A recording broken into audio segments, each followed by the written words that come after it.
As just driving in my driving job can be a little bit boring, I find certain things that I like to do to make my thoughts more interesting.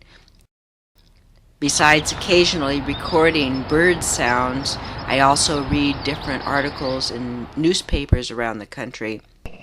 This article was in the Clarion News in early June of 2009.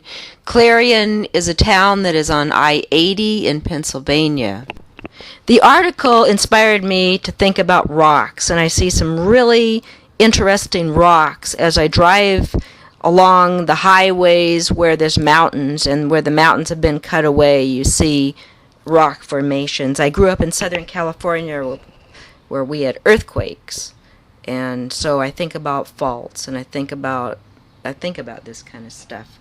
So anyway, you're going to see some rocks, not below the surface, above the surface. Could Clarion County become a home for carbon sequestration?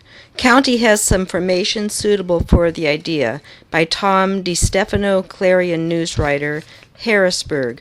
Burning any fuel containing carbon means pumping more carbon dioxide into the air. One solution is to pump it into the ground instead, and this could mean opportunity for northwest Pennsylvania.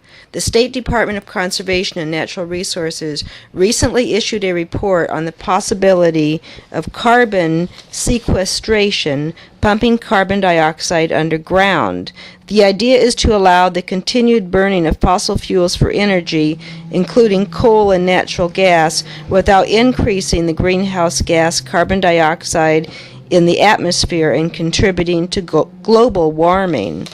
Governor Rendell has launched an intensive effort to assess the state's geologic storage potential and facilitate the large-scale deployment of carbon capture and storage technology, said Acting DCNR Secretary John Quigley. The process: compress and cool carbon dioxide from electric power plants into a supercritical liquid which acts like a gas but is as dense as a liquid. This would be pumped into deep geologic formations where the high pressures at depth will keep it in the supercritical state. The report looks at potential reservoirs for carbon dioxide, including deep saline aquifers, thick salt beds, depleted oil and gas reservoir rocks, unminable coal beds, and certain kinds of shales. Northwest Pennsylvania's history of oil and gas well drilling provides extensive and detailed knowledge of the geologic formations underlying the region, and that information is key in finding suitable places to sequester carbon.